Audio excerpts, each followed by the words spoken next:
And after that, here Daniels brings his knight to c6, creating more pressure over this knight on d4. So that's why here Carlsen brings his bishop to e3. But Daniel goes for queen to b6, creating more pressure on this knight while also targeting this pawn on b2. And to defend this, here Carlsen calmly brings his knight to b5, creating a discover attack on this queen, and obviously black cannot leave this diagonal due to the threat of knight to c7 check. So that's why here Daniel goes for queen to a5 check.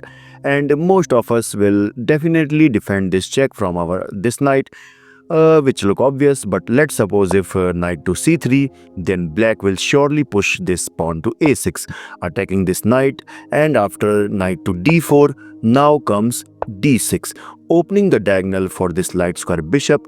And now you can see that this single move by white can lead to the development of black pieces. Carlsen doesn't want this, so that's why after this check, he decides to defend this check from his another knight, which leaves black pieces undeveloped.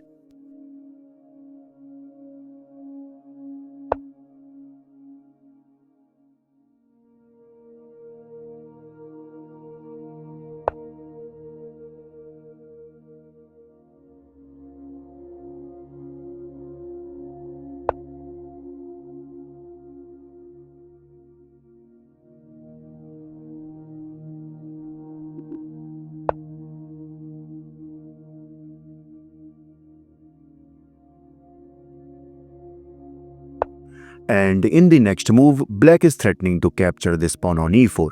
For example, let's suppose if white is not careful and he decides to push suppose h3, which covers this g4 square, but in this position, now black can actually sacrifice his knight by knight takes e4, attacking this queen. And let's suppose if knight takes e4, queen takes b2, supported by this bishop as well as attacking this rook.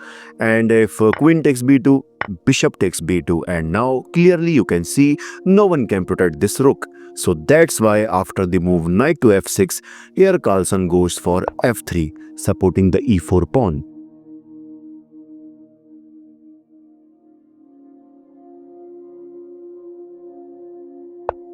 And now it's better for white to push a3, trying to attack this queen, but here Carlsen decides to just castle, ensuring his king's safety.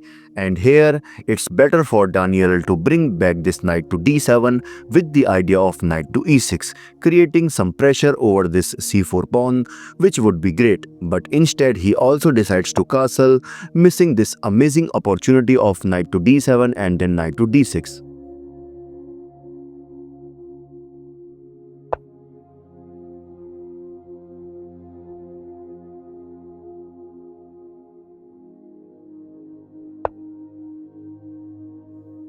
And now in this position, Carlsen brings his rook to a2, activating this rook as well as keeping an eye over this second rank.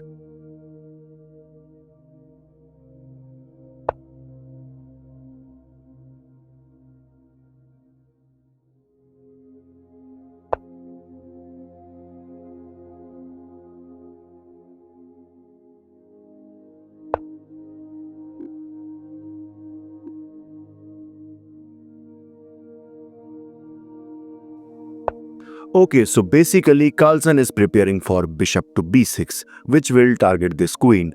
So to stop this, here Daniel goes for knight to d7, covering this b6 square so that this bishop cannot enter.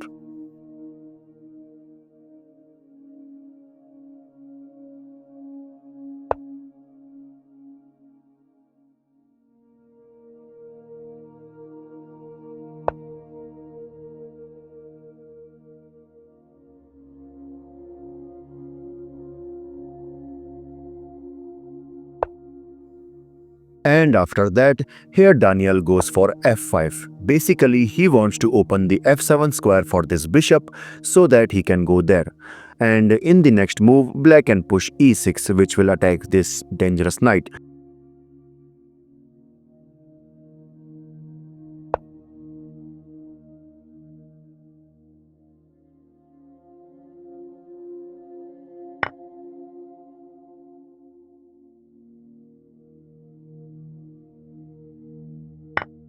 And that's a slight inaccuracy by Carlsen, allowing black to play bishop to f5, which pins this knight. But as we all know, we are watching the game of Magnus Carlsen, the goat of chess, and he proves this by playing knight to g5, completely giving up this rook. And obviously, he cannot capture this. This is because of simply knight to e6, and he'll win back his material.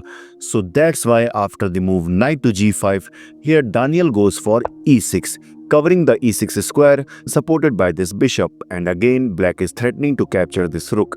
But being a chess gangster, here Carlsen finds the another gangster move, which is g4, completely giving up this rook again.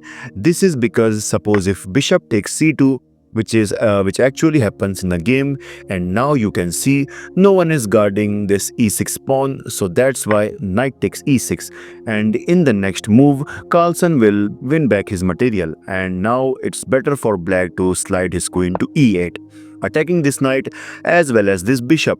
And this is because suppose after knight takes f8, king takes f8, now comes queen takes c2, and now here black can go for knight to f6, trying to deflect this knight so that he can capture this bishop. And obviously white cannot capture this knight due to the threat of queen takes e3 check, king to h1, and finally bishop takes f6. And now you can see this position is completely winning for black. But in the actual game, after knight takes e6, here Daniel after knight takes d6, here Daniel missed that move, and instead he decides to bring his queen to h4. Maybe he is planning for bishop to e4 so that he can play queen to h3 and then queen to g2. And now you might be shocked that in this position, the best move for white is not to capture this rook, it is to capture this bishop. This is because after suppose black protects his rook, suppose on e8, now comes knight takes g7, and now it's important for black to give up this rook. But let's suppose if he tries to defend this rook by rook to f8, now comes knight to e6, attacking this rook, rook to f7, knight to g5, attacking this rook again, as well as threatening to play bishop to f2, which might trap this queen in future.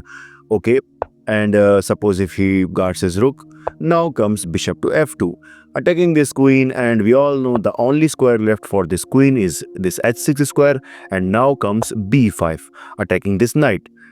And after takes, now comes knight to a7.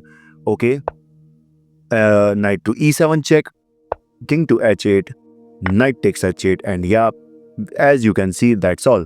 Okay, so in the actual game, after the move queen to h4, here Carlsen missed that move and he decides to capture this rook.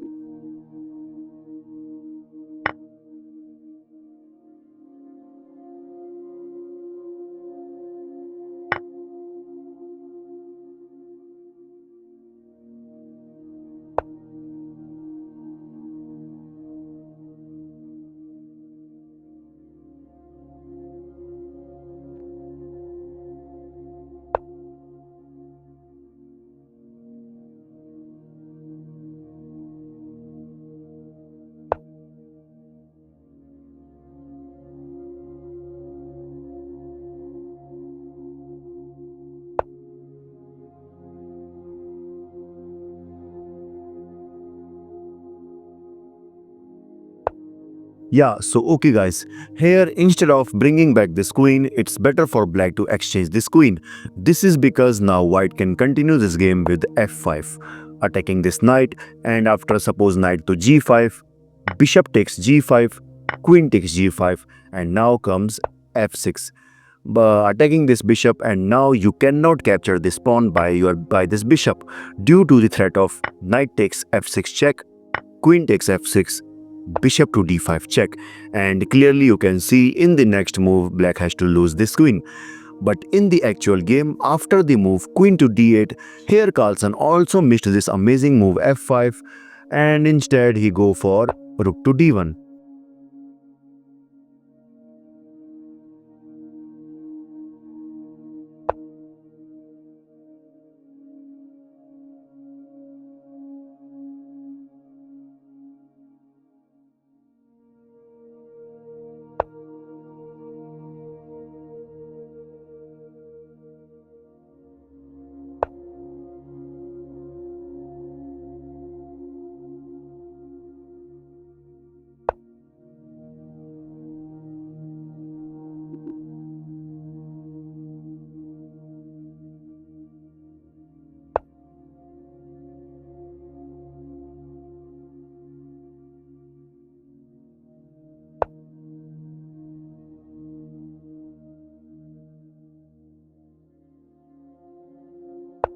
And now it's better for white to bring this knight to f6 with the idea of rook takes d6, but instead he goes for king to g2.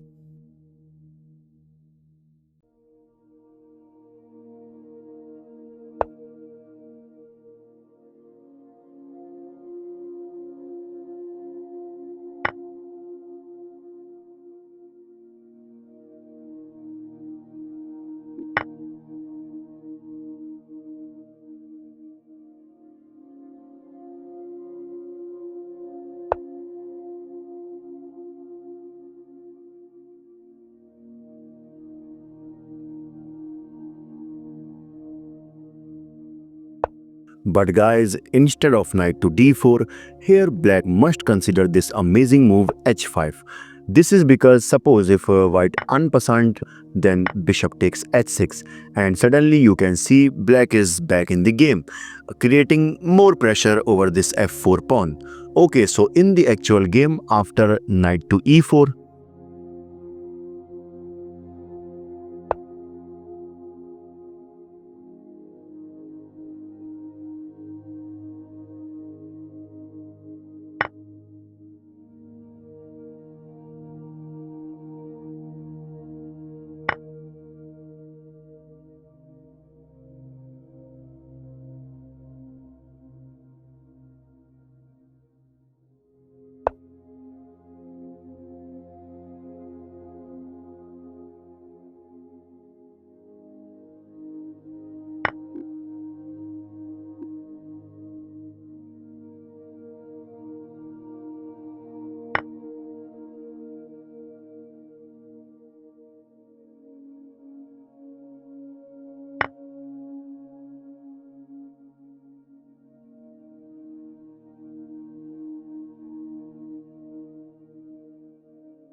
and that's a good move by Carlsen, preparing for rook to d7 sack so that he can promote his f-pawn. So that's why here Daniel goes for h6, creating an escaping square for this king.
And now you can see here Carlsen wants to exchange the queen.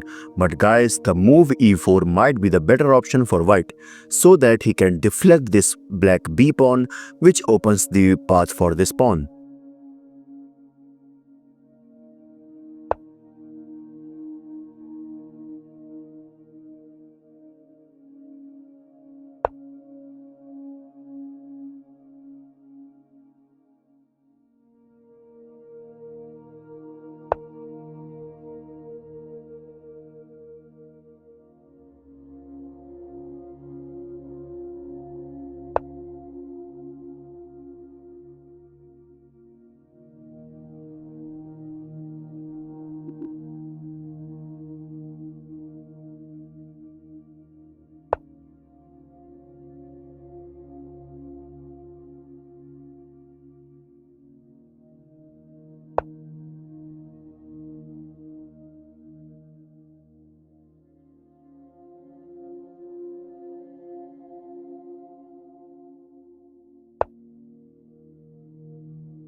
And as you can see here, Black King is in stalemate condition, so that's why here Daniel decides to give a check by rook to e3. And obviously you cannot capture this due to the threat of stalemate, so that's why.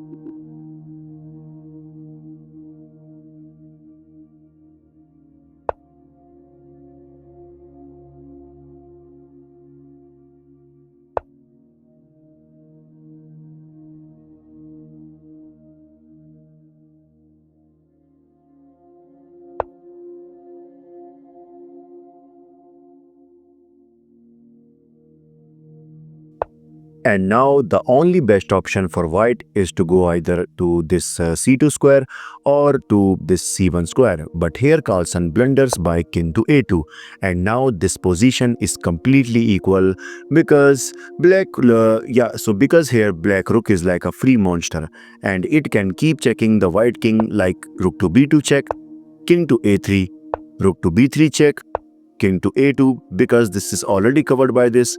So after giving multiple checks, and you can see here white cannot do anything due to this multiple checks, and if if white captured this, then you can see this is stalemate. So but after the move king to a2, here Daniel also missed this move, rook to b2 check, and he blunders by giving check from the wrong direction. And now this is completely winning for white because now white can easily escape from this check. And Carlsen actually did this. Yeah, rook to b3 check, bishop to b2. Carlsen defended this check by this bishop, and obviously there is no more checks, so that's why he tries again, but this is of no use because of rook to h8 check, king to g7, and in this position the final move by Daniel is after f8 queen, here Daniel resigned. This is because you can see this is checkmate. So this is your host Bison signing off. Bye bye.